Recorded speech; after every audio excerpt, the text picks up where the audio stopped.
In this video, I'll show you how to build a simple Rust application that consumes execution events from a Monet node in real time. Execution events give you direct access to everything happening in the EVM. Every block, every transaction, every storage access, streamed through shared memory for maximum performance.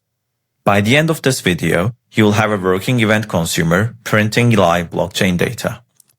I'm assuming you already have a Monet node running with execution events enabled and Rust installed. If you need to set up execution events, check the setup guide linked in the description. And I'm connected to my bare metal server using VS Code. You can also do this entirely from your terminal. So let's initialize a Rust project in our current directory. I'll open my terminal and execute cargo init. Then, in my cargo.toml file, I'll add Monet dependencies. So these come directly from the Monet BFD repository. The event ring crate handles the shared memory communication, and the exec events gives us the typed event definitions. Let's write our main.rs. First, let's do the imports. I'll copy these into my main.rs, replacing the default function.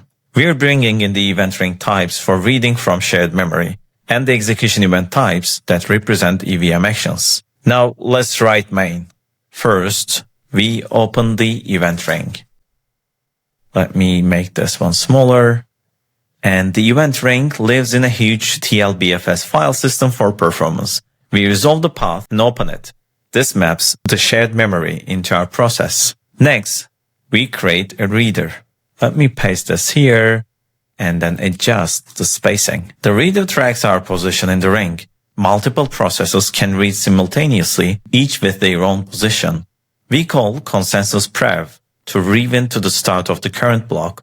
This way, we don't start reading mid-transaction. Now, it's time to insert the main event loop. Alright, let me adjust and then format. So, three things can happen when we read. Ready means we got an event. We read its payload and print it. Not ready means no new events yet. We just sleep briefly and try again. Gap means we fell behind and events were overwritten. The ring is circular, so if you're too slow, you lose events. We reset and then continue.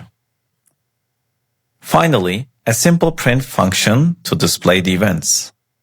Let me paste my print event function here. We watch on the event type and print relevant info. Block start gives us the block number.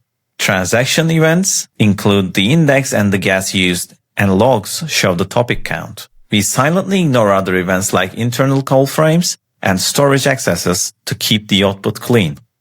So let's build this and run it. So I'll do a cargo run -- release. And we see the program running. Live execution events streaming from the node. You can see blocks starting and ending, transactions being processed with their gas usage, and logs being emitted. This is raw EVM execution data delivered through shared memory with minimal latency. And that's it. That's the basics of consuming execution events. This is like the simplest thing that you can do with execution events in Rust. From here, you could filter for specific contracts, track token transfers, build real-time analytics, or feed data into your own indexing pipeline. Check out the full Event Watch example in the Monet BFD repo for production patterns like timestamps and timeout detection. Thanks for watching.